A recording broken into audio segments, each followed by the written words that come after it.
Canal 9, en partenariat avec le service cantonal de la santé publique, Addiction Vallée et Promotion Santé Vallée, vous présente l'Antidote.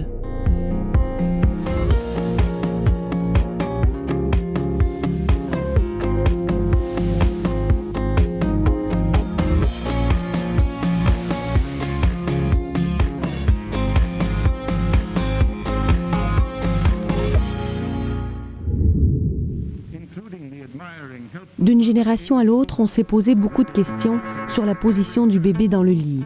Doit-il dormir sur le dos, sur le côté ou sur le ventre? Depuis peu, les spécialistes s'accordent pour le faire dormir sur le dos. Cela pour éviter une situation dramatique, la mort subite du nourrisson. Depuis ces recommandations générales qui datent de 1992, les cas de mort subite ont été réduits de moitié.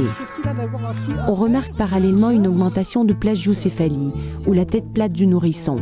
Près d'un tiers des bébés développeraient ce type de déformation durant les premiers mois de vie.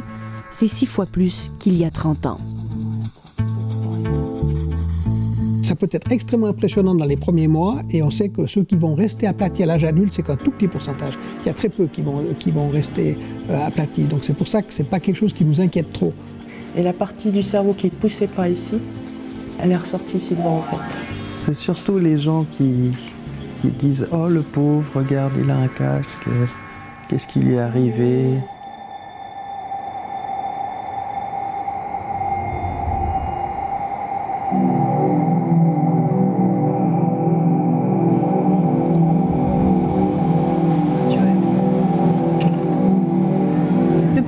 On voit des bébés porter ce type de casque, des casques qui sont conçus pour modifier la forme de la tête. Car de plus en plus, on voit des cas de tête plate ou de plagiocéphalie, des déformations qui peuvent être impressionnantes et inquiéter les parents, mais qui ne sont pas du tout dangereuses pour la santé.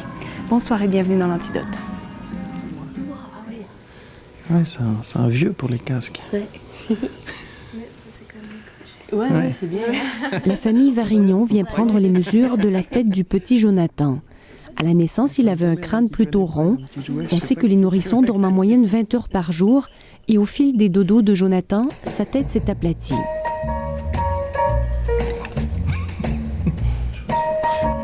Vous avez donné une information au départ sur la position du bébé ?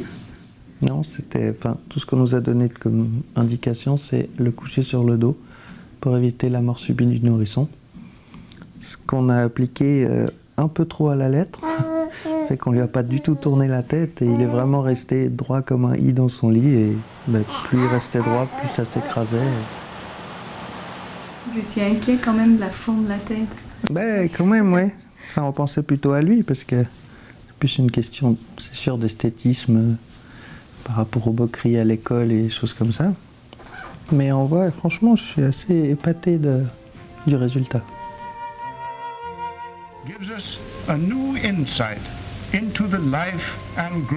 Avant les années 1940, les bébés dormaient en général sur le dos.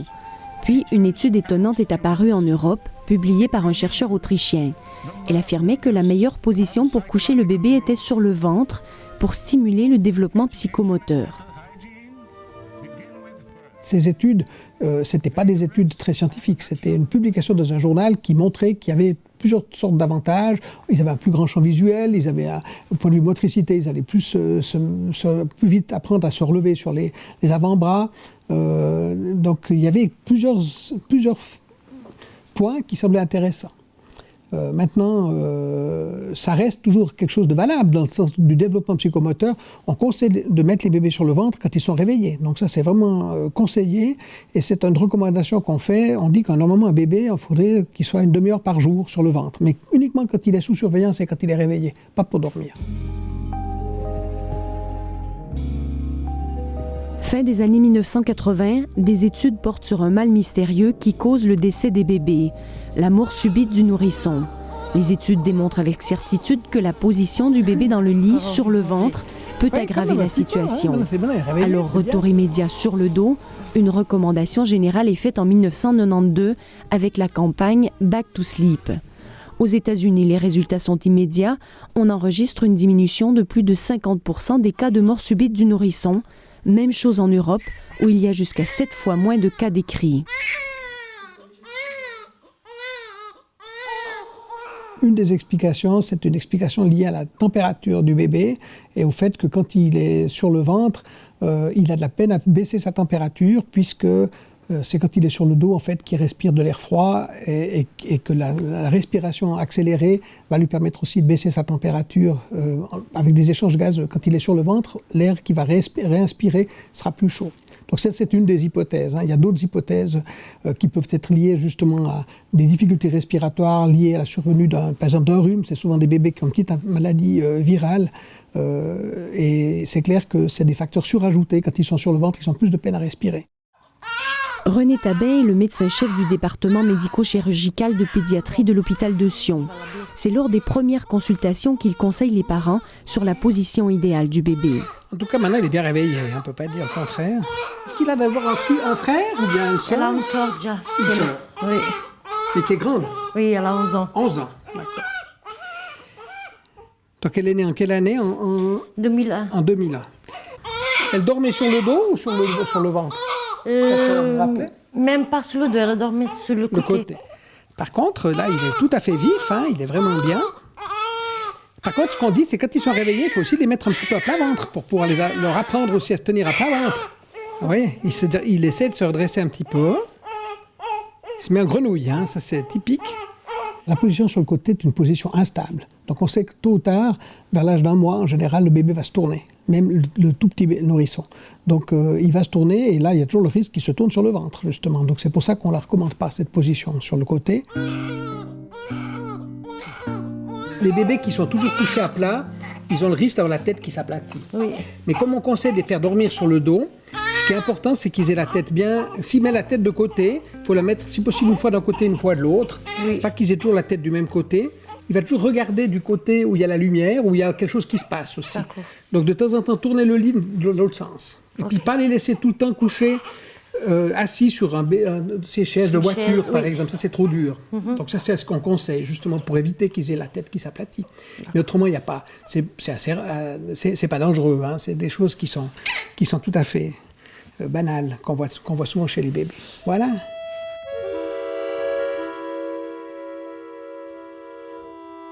La plagiocéphalie, le petit Ethan est passé par là. Ethan est né au CHUV à 32 semaines et 2 jours, donc un gros prématuré. Il a passé ses 2 premiers mois de vie entre le CHUV et l'hôpital de Sion. Et puis il a eu tout de suite un côté de tête qui s'est aplati. Oui, et puis après ça a continué à la maison, parce qu'avec nous à la maison on avait beaucoup de peine à lui faire garder la tête dans le bon sens. Voilà. Quand il dormait, quand il était petit, c'était comme ça. Voilà. Et on voit la tête toujours dans le mauvais sens. Elle est aplatie comment, la tête? Ah, ici, alors la partie ici qui était vraiment plate comme ça, avec la grosse bosse ici derrière, et la partie du cerveau qui ne poussait pas ici, elle est ressortie ici devant en fait. Sur le front, il avait une grosse bosse ici. C'était assez impressionnant. Ça vous a inquiété? Oui, parce que c'est vrai que même le pédiatre à la fin, il nous parlait souvent qu'il fallait peut-être envisager de descendre sur Lausanne pour le port du casque. La caisse maladie ne prennent pas forcément en charge, donc c'est quand même un coût qui n'est pas donné. J'étais bien contente qu'avec 2 séances de physio par semaine et puis tout ce qu'on fait aussi à la maison pour que ça se corrige, ça a pris quoi, 4 ou 5 mois, puis maintenant c'est redevenu plus ou moins joli. Il y a juste encore une petite bosse qui a un peu de peine à partir, mais on ne sait pas pourquoi.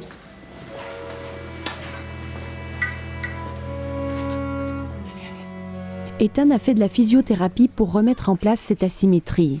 Comme lui, les prématurés de l'hôpital de Sion sont vus au moins une fois par Frédéric Gudmundsen, le physiothérapeute spécialisé en pédiatrie qui commence à travailler avec eux dès leur premier jour. Je veux voir où en est son tonus musculaire. Est-ce qu'il arrive à tourner sa tête à gauche, à droite? Est-ce qu'il arrive à le tenir dans l'axe du corps avec une bonne symétrie?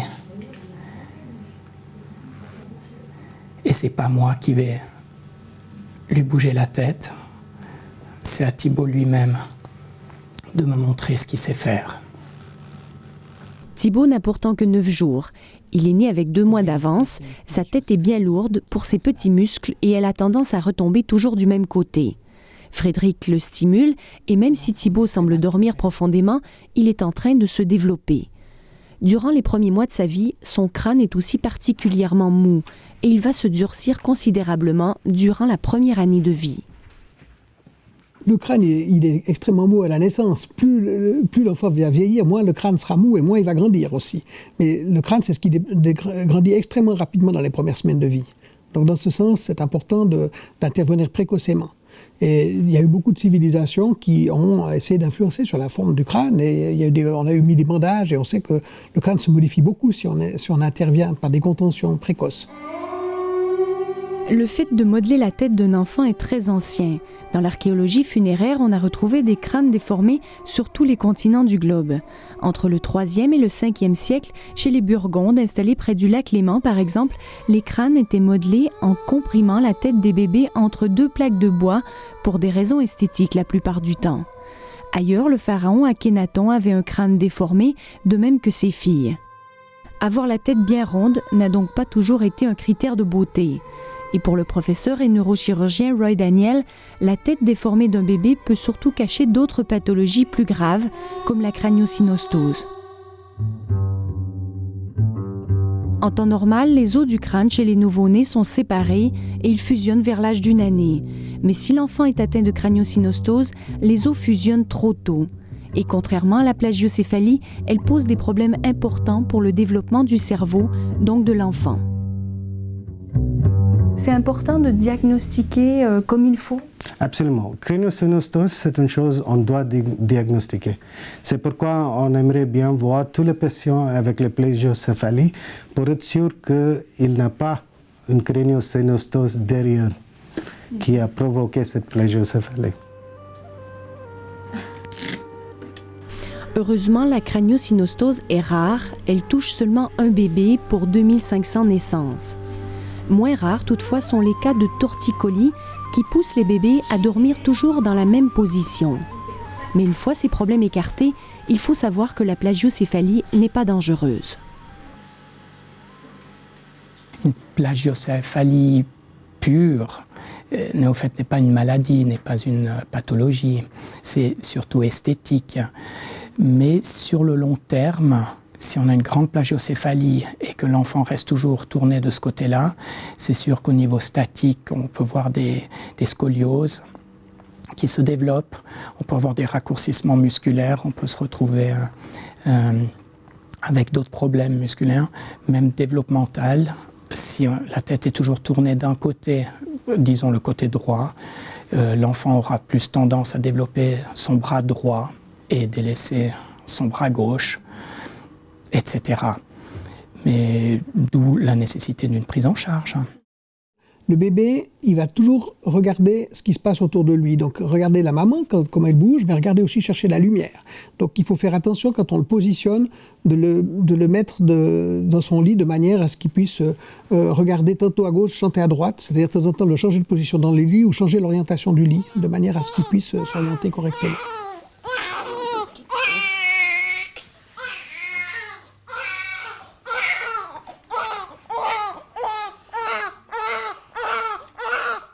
Je me suis beaucoup amusée la journée, vu que je partais beaucoup en rendez-vous, promener et tout, vu que c'est un prématuré. Je lui mettais des boudins comme ça, mais plus petits, dans la poussette. Puis je l'inclinais un petit peu pour qu'il soit sur le côté, quitte à ce qu'il ne soit pas forcément bien à l'aise. Après, bon, on cale avec des couvertures pour soutenir le dos et tout. Ces petits trucs, le physiothérapeute essaie de les transmettre aux parents pour qu'ils travaillent avec leur enfant à la maison, dans leur vie de tous les jours. À partir du 3e mois, ça va être beaucoup les parents qui vont se déplacer à gauche, se déplacer à droite, mettre les jouets sur le côté et pas toujours en face de l'enfant. L'enfant ne doit pas tout avoir ici au centre, il doit trouver son centre d'intérêt d'un côté puis de l'autre.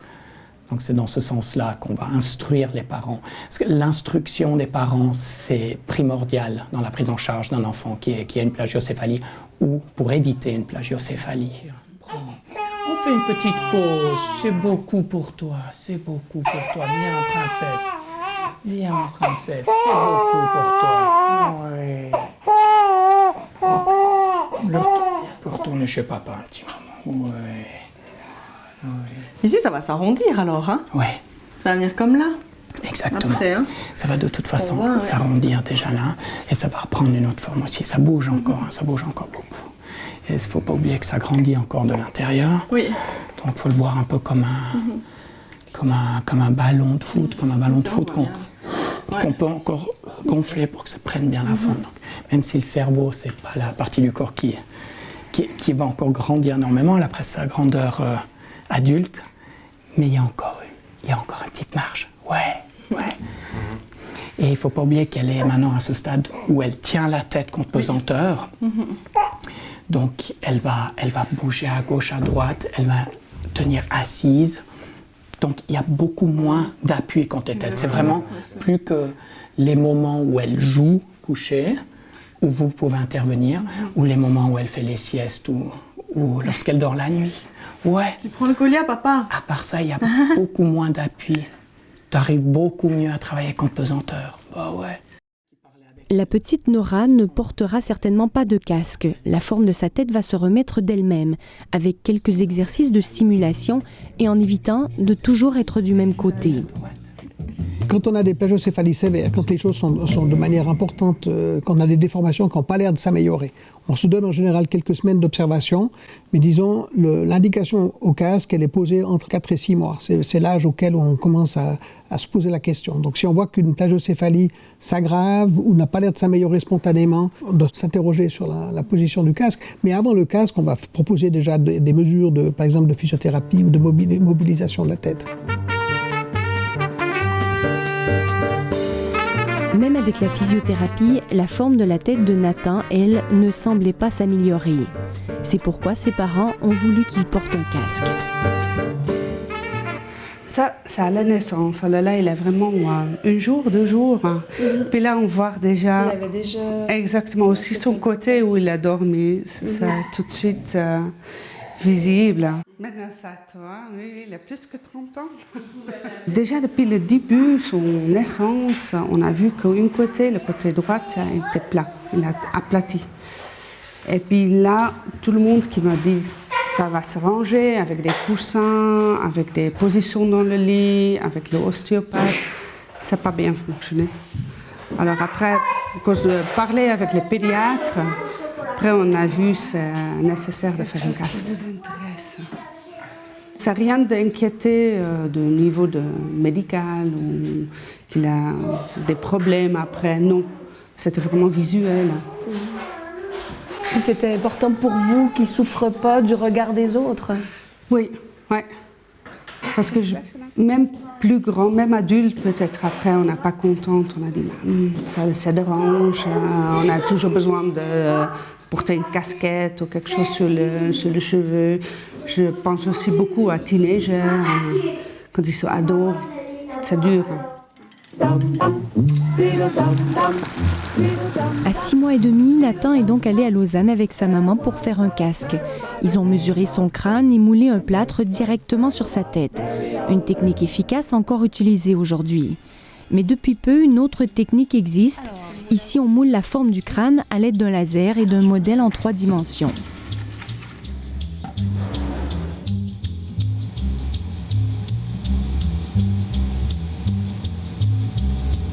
Donc ça, c'est la tête de l'enfant telle qu'elle a été mesurée? Telle qu'elle a été modifiée dans le programme. Michel Tremblay est technicienne orthopédiste. Elle fabrique ce type de casque pour des enfants de 4 à 10 mois. On ne va pas appliquer des forces sur la tête, on va plutôt guider la croissance. Donc on s'appuie sur les endroits plus proéminents, puis on va laisser des zones d'expansion pour laisser la tête grandir. Les assurances de base ne remboursent pas le casque parce qu'il est considéré comme un traitement esthétique. Les parents devront donc débourser entre 1 400 et 3 000 francs pour corriger la forme du crâne de leur enfant. Ceux qui passent à la caisse, comme la famille Varignon, auraient de loin préféré être informés sur la plagiocéphalie lors de la naissance de Jonathan. Même si les cas de plagiocéphalie sont en augmentation, mieux vaut coucher son bébé sur le dos pour limiter le plus possible les risques liés à la mort subite du nourrisson.